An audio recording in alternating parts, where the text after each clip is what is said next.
ಅದು ಬರಬೇಕು. ಸ್ವಲ್ಪ ಕಮ್ಮಿ ಅಂತ ಅನ್ಸುತ್ತಲ್ವಾ, ಅಂದರೆ ಒಗ್ಗಟ್ಟು ಅನ್ನೋದು ಒಂದು ಸ್ವಲ್ಪ ಕಮ್ಮಿಗೆ ಅದರ್ ಇಂಡಸ್ಟ್ರೀಸ್ ನೋಡಿಕೊಂಡ್ರೆ ಅಂತ ಮೇಲೆ ಎದ್ದು ಕಾಣುತ್ತೆ. ನಾವೇನು ಅದನ್ನು ಹಕ್ಕಿ ತೆಗಿಬೇಕಾಗಿದ್ದಿಲ್ಲ. ಅದೇ ಎಲ್ರಿಗೂ ಗೊತ್ತು, ಬಟ್ ಅದನ್ನು ಚೇಂಜ್ ಮಾಡೋಕ್ಕೆ ಯಾರು ಮಾಡ್ತಿಲ್ವೇನೋ ಅಥವಾ ಅವ್ರವ್ರ ಪಾಡ್ಗೆ ಅವ್ರು ಇದಾರೇನೋ ಅಂತ ಅನ್ಸುತ್ತೆ. ಬಟ್ ಕೆಲವು ಸಲ ಅದು ಸರಿ ಅನ್ಸುತ್ತೆ, ಏನಕ್ಕಂದ್ರೆ ತಾನಾಗೆ ಹೋಗಿ ಏನೋ ಸರಿ ಮಾಡ್ತೀನಿ ಅಂತ ಹೋದಾಗ ಇವ್ರನ್ನೇ ಕೆಟ್ಟವ್ರು ಮಾಡ್ಬಿಡ್ತಾರೆ. ಅದಕ್ಕೆ ಎಲ್ಲರೂ ಸೈಲೆಂಟ್ ಆಗ್ಬಿಟ್ಟಿದ್ದಾರೆ, ಆಯ್ತು ಬೇಡ ಬಿಡಪ್ಪ ನನ್ನ ಪಾಡಿಗೆ ನಾನು ಇರ್ತೀನಿ ಅಂತ. ಅದೇನೋ ಅದು ಒಬ್ರು ಚೇಂಜ್ ಆಗೋದಲ್ಲ, ಎಲ್ಲರೂ ಕಲೆಕ್ಟಿವ್ಲಿ ಚೇಂಜ್ ಆಗಬೇಕು. ಸಿನಿಮಾ ಇಂಡಸ್ಟ್ರಿ ಅನ್ನೋದು ಕಲೆಕ್ಟಿವ್ ಆಗಿ ಚೇಂಜ್ ಆಗಬೇಕು, ಎಲ್ರಿಗೂ ಸಪೋರ್ಟ್ ಮಾಡಬೇಕು. ಅದು ಗೊತ್ತಿಲ್ಲ, ಟೈಮು ಮೋಸ್ಟ್ಲಿ ನಮ್ಮ ಮುಂದಿನ ಜನ್ರೇಷನ್ 5 years ಅಹೆಡ್ ನಾವೆಲ್ಲ ಒಂದಾಗ್ತೀವಿ. ಇವಾಗ ನಾವು ಅದನ್ನೇ ಪ್ಲ್ಯಾನ್ ಮಾಡಿರೋದು.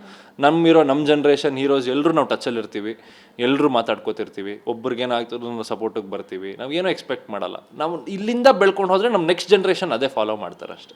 ಬಟ್ ಸ್ಟಾರ್ ಹೀರೋ ಕೆಳಗಡೆ ಇರೋರು ನನಗೆ ಅನ್ಸಿದ ಮಟ್ಟಿಗೆ ನೀವೆಲ್ಲ ತುಂಬ ಆ್ಯಕ್ಟಿವ್ ಮತ್ತು ಎನರ್ಜೆಟಿಕ್ ಕೆಲಸ ಮಾಡಬೇಕು ಅಂತ ಅನಿಸುತ್ತೆ. ಯಾಕಂದರೆ ಈಗ ಸ್ಟಾರ್ ಹೀರೋಗಳದ್ದು ಬರ್ತಿದೆ, ಆದರೆ ಅವ್ರದ್ದು ಗ್ಯಾಪ್ ಜಾಸ್ತಿ ಆಗ್ತಿದೆ. ಆ ಗ್ಯಾಪ್ನ ಕವರ್ ಮಾಡ್ಕೊಳ್ಳೋದು ನಿಮ್ಮಂಥ ಹುಡುಗರ ಕೆಲಸ ಅಂತ ನೀವು ಕವರ್ ಮಾಡಿಕೊಂಡ್ರೆ ಕನ್ನಡ ಇಂಡಸ್ಟ್ರಿ ಸ್ವಲ್ಪ ಬೂಸ್ಟ್ ಆಗೋದಕ್ಕೆ ಅದು ಸಹಾಯ ಆಗುತ್ತೆ ಅಂತ ಅನ್ಸುತ್ತೆ ನನಗೆ. ಇಲ್ಲ, ಹೌದು, ನಾವು ಆದಷ್ಟು ಪ್ರಯತ್ನ ಪಡ್ತಾ ಇದ್ದೀವಿ. ನಾವು ತುಂಬ ನಮಗೆ ಗ್ಯಾಂಬಲ್ ಜಾಸ್ತಿ. ಅವರಾದರೆ ಒಂದು ರೆಡಿ ಮಾರ್ಕೆಟ್ ಇರುತ್ತೆ, ಇಷ್ಟು ಅಂತ ಬಂಡವಾಳ ಹಾಕೋರು ಇರ್ತಾರೆ, ಅಷ್ಟು ಕಲೆಕ್ಷನ್ ಆಗೇ ಆಗುತ್ತೆ. ನಮ್ಗೇನಂದರೆ ಪ್ರಾಬ್ಲಮ್ಮು, ಫಸ್ಟ್ ಕೈ ಹಿಡಿದ್ಬಿಟ್ಟು ಒಂದು ಸಿನಿಮಾ ನಿಲ್ಲಿಸ್ಲಿ, ಆಟೋಮೆಟಿಕಾಗಿ ನಮಗೂ ಕಾನ್ಫಿಡೆನ್ಸ್ ಬರುತ್ತೆ. ಇಲ್ಲಪ್ಪ ನನಗೆ ಇಷ್ಟು ಗ್ಯಾರಂಟಿ ಇದೆ, ನಾನು ಇದರೊಳಗೆ ಇನ್ನೂ ಅದಾದ್ಮೇಲೆ ಜವಾಬ್ದಾರಿ ಜಾಸ್ತಿ ಆಗ್ತಾ ಹೋಗುತ್ತೆ, ಚೆನ್ನಾಗಿರೋದು ಮಾಡಬೇಕು ಅಂತ. ಅವಾಗ ನಾವು ನೋಡ್ಕೊಂಡು ಬೆಸ್ಟ್ ಸೆಲೆಕ್ಟ್ ಮಾಡಿಕೊಂಡು ಬರೋರು ದೊಡ್ಡವರೆಲ್ಲ ಬರಲಿ, ಸೆಂಟ್ರಲ್ ಗ್ಯಾಪಲ್ಲಿ ನಾವು ಬಂದುಬಿಡ್ತೀವಿ. ಅದೇ ಥರ ಇವಾಗ ಟಾಕ್ಸಿಕ್ ಬರಲಿ, ನೆಕ್ಸ್ಟ್ ಮಂತ್ ನಾನು ಬರ್ತೀನಿ, ಆ ಥರ ಬರಲಿ. ನಾವು ಗ್ಯಾಪ್ ನಾವು ಕವರ್ ಮಾಡ್ಕೊಂಡು ಹೋಗೋಣ. ನಮ್ಮಂತ ತುಂಬ ಜನ ಹೊಸಬರು ಬರ್ತಾ ಇರ್ತಾರೆ. ಒಳ್ಳೆ ಸಿನಿಮಾ ಮಾಡಬೇಕು. ಎಂಡ್ ಆಫ್ ದ ಡೇ ನಾವು ಸುಮ್ಮನೆ ಜನ ಬರ್ತಿಲ್ಲ ಅನ್ನೋದು ಬ್ಲೇಮ್ ಮಾಡೋದು. ಒಳ್ಳೆ ಸಿನಿಮಾ ಮಾಡೋಣ, ಆಟೋಮೆಟಿಕ್ಕಾಗಿ ಬರ್ತಾರೆ ನೋಡೋದಕ್ಕೆ. Okay, 2026 second half in the real family dhamaka start ಆಗುತ್ತಾ ಅಂತ. ಬಿಕಾಸ್ ನೀವು ಮತ್ತು ಆಯುಷ್ ಬರ್ತಿದ್ದಾರೆ, ಮತ್ತು ಉಪ್ಪಿ ಸರ್ ಬರ್ತಿದ್ದಾರೆ, ನಿಮ್ಮ ಚಿಕ್ಕಮ್ಮ ಸಿನಿಮಾಗಳನ್ನ ಮಾಡ್ತಾನೆ ಇರ್ತಾರೆ ನಿಮಗಿಂತ ಆ್ಯಕ್ಟಿವ್ ಆಗಿ ಜಾಸ್ತಿ. ಸೊ ಇಯರ್ ಫುಲ್ ನೀವೇ ಅಕ್ವೈರ್ ಮಾಡ್ಕೊತೀರಾ ಅಂತ ಅನ್ಸುತ್ತೆ. ಅಯ್ಯೋ, ಏನೋ ಜನ ಥಿಯೇಟರ್ನ ಅಕ್ವೈರ್ ಮಾಡ್ಕೊಂಬಿಡ್ಲಿ ಸಾಕು. ಹೌದೌದು, ಅದೇ we have to reach them and they have to bless us ಅಷ್ಟೇ. ನೀವು ಯಾವಾಗ ಥಿಯೇಟ್ರಿಗೆ ಬಂದು ಒಂದು ಸಿನಿಮಾ ನೋಡ್ತೀರಾ, ವಾರಕ್ಕೆ ಒಂದು ಸಿನಿಮಾ, ಏನೇನಕ್ಕೋ ವೇಸ್ಟ್ ಮಾಡೋ ಬದಲು ಒಂದು ಸಿನಿಮಾ ನೋಡಿ ವಾರದಲ್ಲಿ ಅಂತ ಅದೊಂದು ಕಲ್ಟಿವೇಟ್ ಮಾಡ್ಕೋಬೇಕು ಆ ಹ್ಯಾಬಿಟ್ನ. ಆವಾಗ ನಮ್ಮಂತಲ್ಲ, ನೀವು ತುಂಬ ಜನಕ್ಕೆ ಏನೋ ಕೆಲಸ ಕೊಡ್ತೀರಾ, ಸಾವಿರಾರು ಜನ ಕೆಲಸ ಮಾಡ್ತೀವಿ ಇಂಡಸ್ಟ್ರೀಲಿ. ಇಂಡಸ್ಟ್ರಿ ಬಗ್ಗೆ ನೀವು ಮಾತಾಡ್ತಿರ್ತೀರಾ ಮನೆಯಲ್ಲಿ. ಉಪ್ಪಿ ಸರ್ ಏನು ಹೇಳ್ತಿದ್ದಾರೆ ಸದ್ಯದ ಮಟ್ಟಿಗೆ ಅವರು ಇಂಡಸ್ಟ್ರಿ ಬಗ್ಗೆ ಅಂತ? ಅವ್ರು ತುಂಬ ಅನಲೈಸ್ ಮಾಡ್ತಾರೆ, ಎಲ್ಲಿ ತಪ್ಪು ಹೋಗ್ತಾ ಇದ್ದೀವಿ, ಎಲ್ಲಿ ಏನಾಗ್ತಾ ಇದೆ ಅನ್ನೋ ತುಂಬ ಅನಲೈಸ್ ಮಾಡ್ತಾರೆ. ಬಟ್ ಅದು ಅವ್ರ ಕಂಟ್ರೋಲ್ ಇಲ್ಲ ಅಂತಲೂ ಗೊತ್ತು. ಅದೆಲ್ಲ ಅದೇ ಗೊತ್ತಿಲ್ಲ, ಒಗ್ಗಟ್ಟು ಅಂತ ಹೇಳ್ತಿರಲ್ಲ, ಅದೆಲ್ಲ ನಮ್ಮ ಸ್ಟಾರ್ ಹೀರೋಗಳು ಸೇರಬೇಕು. ಎಲ್ಲ ನಮ್ಮ ಸ್ಟಾರ್ ಹೀರೋಸ್ಗಳು ಸೇರಿ ಒಂದು ಪ್ರಾಪರ್ ಸಿಸ್ಟಮ್ ಮಾಡಬೇಕು, ಒಂದು ಚಾನಲ್ ಮಾಡಬೇಕು. ಆವಾಗ ವರ್ಕೌಟ್ ಆಗುತ್ತೆ. ಅದಾಗದೇ ಇರೋವರೆಗೂ ತುಂಬಾ ಕಷ್ಟ ಇದೆ ಎಲ್ರಿಗೂ. ಅವ್ರವ್ರ ಪಾಡಿಗೆ ಅವ್ರವ್ರದ್ದೇನೋ ಚಾಪ್ ಮೂಡ್ಸೋಕ್ಕೆ ಟ್ರೈ ಮಾಡ್ತಿರ್ತಾರೆ. ಯಾವಾಗಲೂ ಒಂದು if you are well deserving, ಒಂದು ಒಳ್ಳೆ ಟೈಮ್ ಬಂತು, ಲಕ್ ಎಲ್ಲ ಸೇರಿ ಬಂತು ಅಂದರೆ ಅವ್ನು ಹಿಟ್ ಆಗ್ತಾನೆ ಅಷ್ಟೇ. ಸೊ ನಿರಂಜನ್ ಅವರೇ, ಈಗ ಟಾಕ್ಸಿಕ್ ಸಿನಿಮಾ ಬಗ್ಗೆ ಹೇಳೋದಾದರೆ, ಅಂದರೆ ನೀವು ತುಂಬ ಸರಿ ಹೇಳ್ಕೊಂಡಿದ್ದೀರಾ, ಯಶ್ ಅವರು ಕೂಡ ನನಗೆ ಇನ್ಸ್ಪಿರೇಷನ್ ಅಂತ ಅನ್ನೋದನ್ನು. ಸೊ ಅವ್ರೀಗ ಪ್ಯಾನ್ ವರ್ಲ್ಡ್ನ ರೀಚ್ ಮಾಡೋದಕ್ಕೆ ಹೊರಟಿರುವಂಥದ್ದು. ಸೊ ಅವರ ಒಂದು ಏನಿದೆ, ಅವರು ನಾನು ಮುನ್ನುಗ್ಗಬೇಕು ಅಂತ ನೇಚರ್ ಇದೆಯಲ್ಲ, ಪ್ರತಿಯೊಬ್ಬರಿಗೂ ಇನ್ಸ್ಪಿರೇಷನ್ ಆಗಿದೆ. ಇದ್ದರೆ ಎಷ್ಟು ಥರ ಇರಬೇಕಪ್ಪ, ಪ್ರಯತ್ನ ಪಟ್ಟರೆ ಅವ್ರ ಥರ ಪಡಬೇಕಪ್ಪ ಅಂತ ನಾವು ಅವ್ರ ವಿಜುವಲ್ಸ್, ಅವ್ರ ವಿಷನ್ ಆಗಿರ್ಬೋದು, ಅದನ್ನೆಲ್ಲ ನೋಡುವಾಗ ನಾವು ಅಂದ್ಕೊಳ್ತಾ ಇದ್ದೀವಿ ಪ್ರತಿಯೊಬ್ಬರು ಕೂಡ ಕನ್ನಡಿಗರು.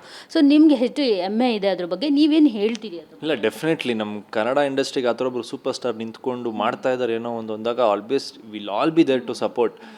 ಆಮೇಲೆ ಅದನ್ನೇ ಅವ್ರ ವಿಷನ್ ಇರೋದೇ ಇಂಟರ್ನ್ಯಾಷನಲಲ್ಲಿ ಏನೋ ಮಾಡಬೇಕು, ಒಂದು ಬೇರೆ ಥರನೇ ಮಾರ್ಕೆಟ್ ಓಪನ್ ಮಾಡಬೇಕು ಅನ್ನೋ ಅವ್ರ ಗುರಿ ಇದೆ. ಅದಾಗಲೇಬೇಕು. ಅವ್ರು ಬೇರೆ ಥರನೇ ಫಾರ್ವರ್ಡಲ್ಲಿದ್ದಾರೆ. ಹಂಗಂತರೂ ನಮ್ಮ ಜನನೂ ಮರಿಬಾರ್ದು. ಯಾವಾಗಲೂ ಒಂದು ಸೆಂಟ್ರಲ್ ಗ್ಯಾಪಲ್ಲಿ ನಮ್ಮ ಜನಕ್ಕೆ ಒಂದು ಸಿನಿಮಾ ಮಾಡಿ, ಅವಾಗ ತುಂಬ ಜನ ಕನ್ನಡಿಗರು ಇನ್ನೂ ಖುಷಿ ಪಡ್ತಾರೆ, ಇಲ್ಲಪ್ಪ ನಮ್ಮ ಸ್ಟಾರ್ ಇನ್ನೂ ನಮ್ಮ ಜೊತೆಗಿದ್ದಾರೆ ಅಂತ.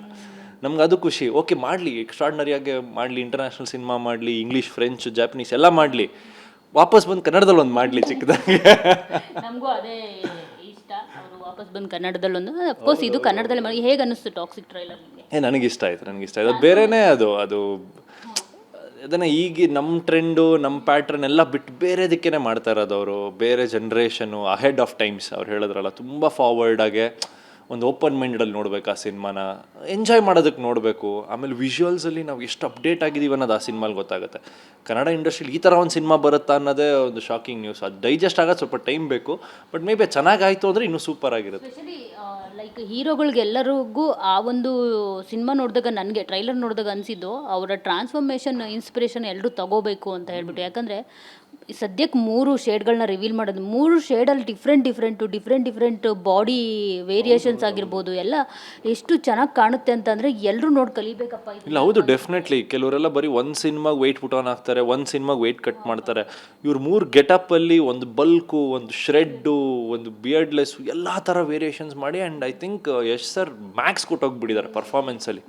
ಅಂದರೆ ಆ ತುದಿ ಪೀಕಲ್ಲಿ ಎಷ್ಟು ಪರ್ಫಾರ್ಮ್ ಮಾಡ್ಬೋದು ಆ ಥರದ್ದು ಎಲ್ಲ ಮಾಡಿಬಿಟ್ಟಿದ್ದಾರೆ ಅನಿಸ್ತಾ ಇದೆ. ಕಾಯ್ತಾ ಇದ್ದೀನಿ, ನೋಡೋಣ ಹೆಂಗಿರುತ್ತೆ ಸಿನಿಮಾ. ಇನ್ನು ನಿಮ್ಮ cinema September 25th release date lock ಮಾಡಿದ್ದೀರಾ. ಸೊ ಅದ್ರ ಬಗ್ಗೆ ಹೇಳೋದಾದರೆ ಎಷ್ಟೆಲ್ಲ ಪ್ರಮೋಷನ್ ವೈಸ್ ನೀವು ಜನಗಳನ್ನ ರೀಚ್ ಮಾಡೋದಕ್ಕೆ ರೆಡಿ ಆಗಿದೆ. ಅಫ್ಕೋರ್ಸ್ ಈಗ ಜನ ಕನ್ನಡ ಸಿನಿಮಾಗಳ ಬಗ್ಗೆ ಹೋಪ್ಸ್ನ ಕಳ್ಕೊಂಡ್ಬಿಟ್ಟಿದ್ದಾರೆ. ಸೊ ಆ ಸ್ಪಾರ್ಕ್ನ ಮತ್ತೆ ಮೂಡಿಸ್ತೀರಾ ಕನ್ನಡ ಸಿನಿಮಾ ಆಡಿಯನ್ಸ್ಗೆ? ಅದೇ ಪ್ರಯತ್ನದಲ್ಲಿದ್ದೀವಿ. ಎಲ್ಲ ಏನಂದರೆ ನಮ್ಮಿಂದ ಸ್ಟಾರ್ಟ್ ಆಗಬೇಕು. ಒಂದು ಪಾಸಿಟಿವ್ ಹೋಪ್ ಅನ್ನೋದಾಗಿರಲಿ, ಒಂದು ಇದಾಗಿರಲಿ, ನಮ್ಮ ನೋಡಿನೇ ಅವ್ರು ಹೇಳ್ಬಿಡ್ತಾರೆ, ಈ ಸಿನಿಮಾ ನೋಡ್ಬೇಕು ಅನ್ನಿಸ್ತು. ಟ್ರೈಲರ್ ಲಾಂಚು, ಒಂದು ಸಾಂಗು, ಏನೋ ಒಂದು ಟ್ರೈಲರ್ ನೋಡಿನೋ ಒಪ್ಕೊಂಡ್ಬಿಡ್ತಾರೆ, ಇದನ್ನ ಸಿನಿಮಾ ನಾನು ಥಿಯೇಟ್ರಲ್ಲಿ ನೋಡಬೇಕು ಅಂತ. ಒಳ್ಳೆ ಸಿನಿಮಾನ ದಯವಿಟ್ಟು ಪ್ರೋತ್ಸಾಹ ಕೊಡಿ ಅಷ್ಟೇ. ನಾವು ಏನೋ ಬೇರೆ ಥರ ನಿಮ್ಮನ್ನು ಎಳ್ಕೊಂಬಂದು ಕೂಡ್ಸೋಕ್ಕಾಗಲ್ಲ, ಫೋರ್ಸ್ಫುಲ್ ಏನೋ ಫೀಲಿಂಗ್ ಮಾಡೋಕ್ಕಾಗಲ್ಲ. ನಿಮ್ಗೆ ಇಷ್ಟ ಆಯಿತು, ಒಬ್ಬ ಒಳ್ಳೆ ಪ್ರತಿಭೆ, ಒಳ್ಳೆ ಟೀಮ್ ಅಪ್ಪ, ಚೆನ್ನಾಗಿ ಪ್ರಯತ್ನ ಮಾಡಿದ್ದಾರೆ, ಏನೋ ಹೊಸ ವಿಷಯ ಹೇಳಕ್ಕೆ ಹೋಗ್ತಾ ಇದ್ದಾರೆ, ಏನೋ ಅಟೆಂಪ್ಟ್ ಮಾಡ್ತಾ ಇದ್ದಾರೆ ಅಂತ ಒಂದ್ಸಲಿ ಬಂದು ನೋಡಿ, ಅಷ್ಟೇ ಸಾಕು. ಆ ಸಪೋರ್ಟ್ ಸಾಕು ನಮಗೆ. ಆಮೇಲೆ ಒಬ್ಬರಿಂದ ಒಬ್ರಿಗೆ ಆಟೋಮೆಟಿಕಾಗಿ ಪ್ರಮೋಷನ್ ಆಗ್ತಾ ಹೋಗುತ್ತೆ. ಮೇ ಬಿ ಈ ಸ್ಪಾರ್ಕ್ ಅನ್ನೋದು ಒಂದು ಪರ್ಮನೆಂಟಾಗಿ ಕೂತ್ಕೊಳ್ಳುತ್ತೆ ಕನ್ನಡ ಇಂಡಸ್ಟ್ರೀಲಿ, ಒಂದು ಬೇರೆ ಥರನೇ ಸಿನಿಮಾ ಆಗುತ್ತೆ ಅನ್ನೋ ಒಂದು ಹೋಪಲ್ಲಿ ಇದ್ದೀನಿ. ನೋಡೋಣ, ಸಪೋರ್ಟ್ ಮಾಡಬೇಕಷ್ಟೇ. ಉಪ್ಪಿ ಸರ್ನ ಮಾವ ಮಾಡ್ತಾ ಇದ್ದೀರಾ, ಸೊ ಪ್ರಿಯಾಂಕಾ ಮೇಡಮ್ ಮತ್ತೆ ಆಗ್ತಿದ್ದಾರೆ. ಸೊ ಯಾವಾಗ ಸೊಸೆ ಮನೆಗೆ ಬರ್ತಾರೆ ಅಂದರೆ ಮದುವೆ ಯಾವಾಗ?